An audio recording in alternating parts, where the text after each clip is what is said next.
David is 68, and his morning has looked the same for about 15 years. The alarm goes off. He sits on the edge of the bed for a minute, the way most people do. Then he walks to the kitchen, and the first thing he touches is the coffee machine. Coffee comes before food. It comes before water. It comes before almost everything. David does not think he's doing anything wrong, and he may well be right. But here's what almost nobody thinks about while the coffee is brewing. For the last 7 or 8 hours, while David was asleep and eating nothing at all, his liver was emphasizing a job that will shift dramatically the moment food arrives. So the real question of this video is not, how do you detox your liver in the morning? It's this: after a night without food, what actually makes sense to give your liver first? Let me give you the simple answer now, so you know exactly where we're going. Plain water is a perfectly sensible first drink. Not a detox drink, not lemon water, not a supplement with a liver on the label. But here's the part that actually matters, and it's the reason this video exists. Plain water is sensible for a completely different reason than the one most people are given. It has nothing to do with flushing toxins, opening bile ducts, or waking up your liver. And to understand the real reason, you have to see what your liver just spent the entire night doing. And after 60, there is another reason this question becomes more relevant. The basic overnight liver cycle is still the same. What changes is the context around it. Medication lists are often longer, and cardiometabolic risk becomes more common with age. Conditions such as type 2 diabetes and abdominal obesity can raise the chance that metabolic liver disease is part of the picture. That does not mean everyone over 60 needs liver testing or a special routine. It means the bigger daily pattern and your personal risk factors matter more than a detox ritual. We'll come back to that in a moment. But first, the night shift. Here's the situation your body is in while you sleep. No food is coming in. Nothing at all. For 7, 8, sometimes 9 hours. But your body doesn't shut down overnight. Your brain is still active, and your blood still has to keep enough glucose available for tissues that depend heavily on it. With no meal coming in, that glucose has to come from somewhere. A large part of that job falls to your liver. It helps keep blood glucose available while you sleep. Your liver stores glucose in a packed-together form called glycogen. Think of glycogen as glucose in storage, folded up and shelved for later. Overnight, the liver gradually unpacks that storage and releases glucose into the blood, keeping your levels steady while you sleep through the whole thing. As the night goes on, and those stores get lower, the liver also starts making new glucose from other raw materials your body has on hand. That process has a technical name: gluconeogenesis, but you don't need the word. You need the picture. The liver isn't just handing out what it's stored. Toward morning, it's also manufacturing. And it does this quietly enough that your blood sugar can stay within a workable range all night without you making a single decision about it. Human studies using magnetic resonance techniques have measured this directly, and they show that liver glycogen is noticeably lower in the morning after an overnight fast than it was earlier in the evening. Notice what that finding does and does not say. It does not say your liver is empty. It does not say your liver is exhausted, damaged, or full of toxins that built up overnight. It says the liver spent the night giving something out, and by morning it's holding less of it. Here's the analogy that makes this click.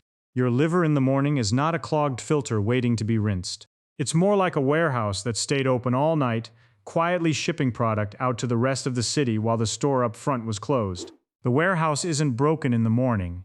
It isn't dirty. It isn't full of garbage. It's simply been running one kind of operation for hours, and food will push the balance toward a different one. And that's the sentence worth carrying through the rest of this video. Morning is not a detox emergency. It's a metabolic handoff, which finally explains the water. Plain water is a reasonable first drink, because you just went 7 or 8 hours without drinking anything, while still losing some water through breathing and urine. That's it. That's the whole mechanism. You've simply gone several hours without fluid coming in. It's not because water flushes toxins out of your liver, opens your bile ducts, or switches on a detox pathway that was waiting for it. And here's the part that quietly clears up a lot of confusion. Your kidneys are the organs that regulate your body's water and filter your blood into urine. Your liver processes nutrients, builds proteins, and chemically transforms drugs and other compounds so your body can eliminate them. Neither organ is sitting there in the morning, waiting to be rinsed out with a glass of water. They both work continuously, all day and all night, whether or not you perform any ritual. There is no good evidence that warm water is better for your liver than cold water. Drink whichever temperature you enjoy. And lemon is fine if you like the taste. But there is no good evidence that it activates liver detoxification or changes what your liver is doing that morning. If a squeeze of lemon is the difference between drinking the water and skipping it, it's earned its place. It's just not doing what the label says. So David pours a glass of water. Good, simple, nothing mystical about it. If explanations like this, where we take a popular health claim and actually check what the body is doing underneath it, are useful to you, subscribing genuinely helps more people find this channel. And I'd like to know in the comments, what's the first thing you consume in the morning? Coffee, water, food, or nothing at all for a few hours? Now the more interesting question, what happens the moment food shows up? Because this is where the liver's job actually changes, and it changes fast. Remember what the liver was doing all night, sending glucose out into the blood to keep everything else running. Now David eats breakfast. Within a fairly short time, the balance of traffic shifts. Glucose and amino acids arrive from the gut through the portal vein, while most dietary fat enters the circulation by a different route. The liver shifts away from net glucose output and toward processing, storage, and handling the nutrients now arriving. It takes glucose out of circulation and packs some of it back into glycogen. It processes incoming amino acids, and it helps manage the fats moving through the circulation after the meal. Picture two arrows pointing in opposite directions, with one of them dominant at any given time. Overnight, the outward arrow dominates, liver to blood supply. After a meal, incoming nutrients become the dominant part of the story. Blood to liver, processing and storage. That's the handoff. That's the whole thing. And it happens every single day of your life without you noticing it once. Now, the obvious next question, does this mean you must eat breakfast at a particular hour to make the handoff go smoothly? No. And I want to be careful here, because this is where most morning routine advice starts inventing rules. There's real research showing that meal timing can shift certain metabolic rhythms in the body, which is genuinely interesting.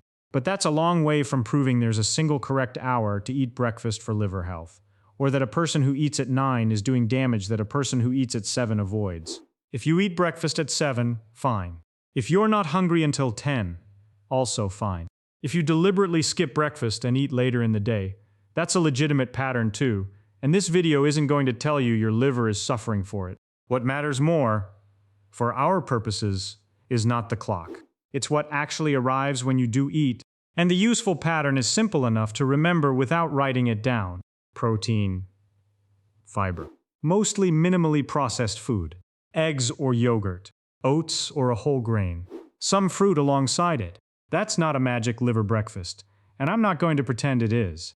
There is no single food that cleanses or repairs your liver on its own. And any list promising 5 miracle foods is selling certainty that does not exist. The reason that pattern is worth recommending is much more ordinary. It gives the body a mixed meal to process instead of making refined sugar the whole event. That's not a cleanse. It's just a reasonable first shipment after a long night of the warehouse shipping product out. And after 60, this bigger picture matters for a practical reason. Medication lists are often longer, and cardiometabolic risk becomes more common. The liver helps process many medicines, but that is not a reason to stop or change anything on your own. It is a reason to make sure your clinician or pharmacist knows the full list, including over-the-counter products and supplements. The same goes for metabolic liver risk.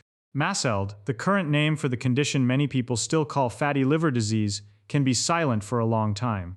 But being over 60 by itself is not a reason for blanket liver screening. Current liver guidelines focus case finding on people with risk factors such as type 2 diabetes, abdominal obesity plus other metabolic risks, abnormal liver tests, known liver fat, or significant alcohol exposure. So the higher value question is not, what should I put in my first glass? It is, do I have risk factors that deserve a real conversation with my clinician? That tells you far more than a morning ritual ever can. And now we get to the part you've probably been waiting for since the first 30 seconds. Because at this point in almost any video like this, you'd expect me to turn on David's coffee. The setup practically writes itself. Coffee on an empty stomach.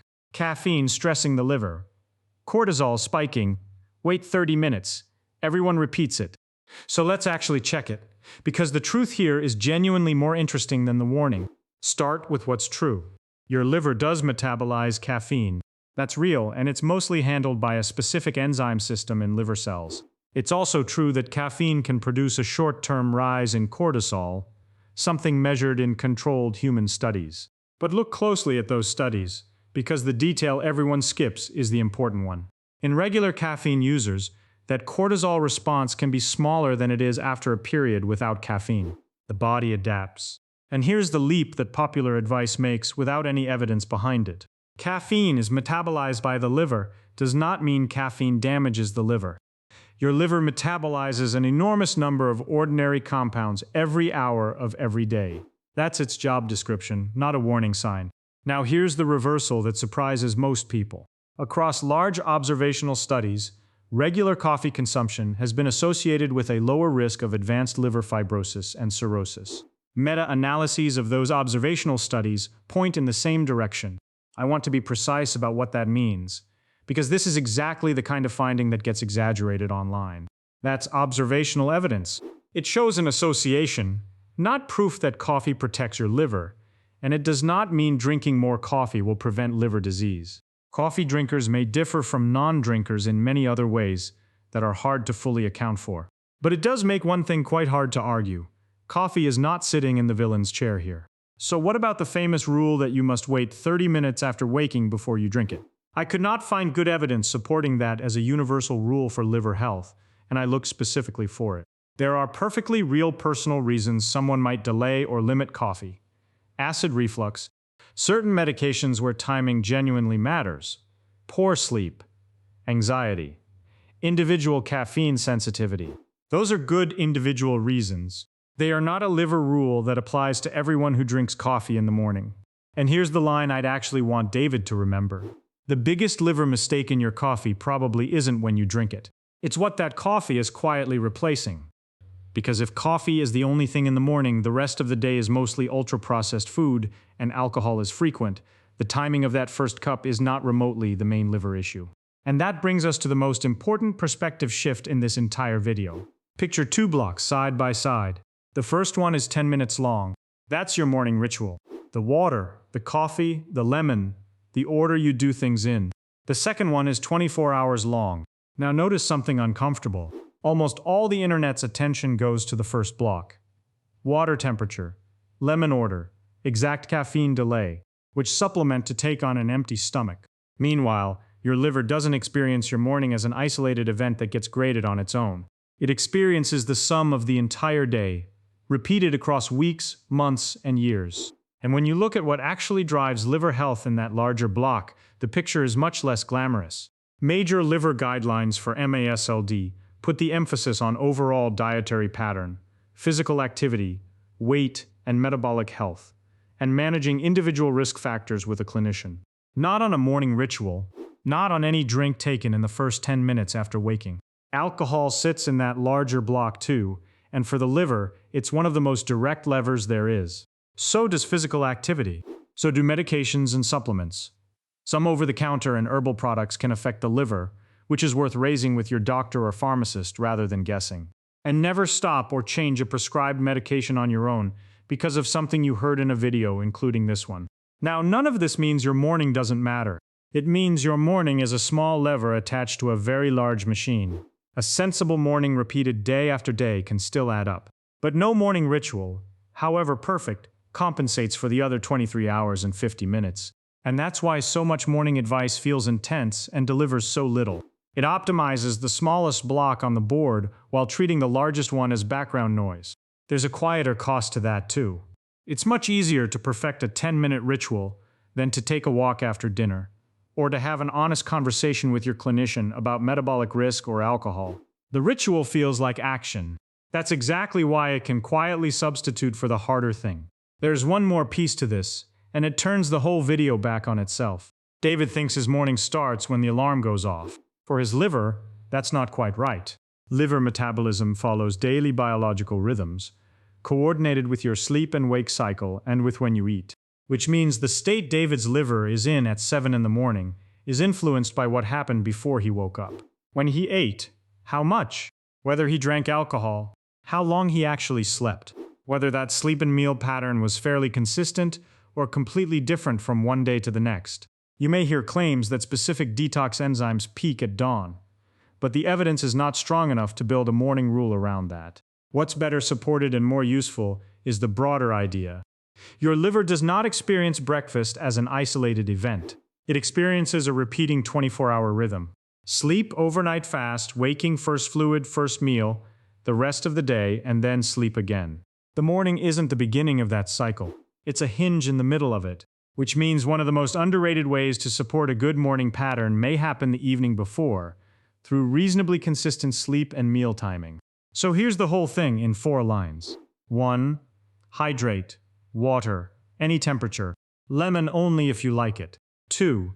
Don't fear your coffee. There's no universal liver-based 30-minute rule. Adjust it for reflux, sleep, or medication timing if those apply to you, and otherwise enjoy it. 3. When you eat, make it real food. Protein, fiber, mostly minimally processed. No magic ingredient required. 4. Think in 24 hours, not 10 minutes. Your whole pattern beats any morning ritual. And here's the reassuring half of that last one. One imperfect morning is not what determines your long-term liver health. Not one skipped glass of water, one hurried breakfast, or one early cup of coffee. One important note before we finish. If you have diagnosed liver disease, diabetes, or medications, where meal or caffeine timing matters, your situation needs individual guidance, not general advice from a video. And you cannot diagnose a liver problem from how you feel in the morning. Many liver conditions can be silent, which is why risk assessment and testing are used when appropriate. If you have symptoms that concern you, such as yellowing of the eyes or skin, persistent abdominal pain or swelling, or unexplained weight loss, that's a conversation with a doctor, not a routine adjustment. So let's go back to David's kitchen, where we started. It's a few weeks later, and here's what's different. He still drinks coffee. He still drinks it in the morning. He hasn't given up anything he enjoys. There's a glass of water on the counter now, and he usually drinks it while the machine runs, mostly because he realized he was going all night, and half the morning without any fluids. He eats when he's actually hungry, which some days is 8 and other days is closer to 10, and he's stopped feeling guilty about which one it is. When he does eat, there's usually some protein and something with real fiber in it, instead of just toast and jam standing in for a meal. And he stopped buying the supplement with the liver on the bottle. That's it. That's the whole transformation, and it's deliberately unremarkable. He didn't detox anything. He didn't reset anything. Nothing was flushed. His liver never needed a cleanse. It needed a sensible transition. Water mattered because he had gone hours without drinking. Food mattered because of what arrived, not the minute on the clock. Coffee was never the villain, and his whole day mattered far more than the 10 minutes people argue about online. Your liver doesn't judge one glass, one meal, or one cup of coffee. It responds to the pattern you repeat.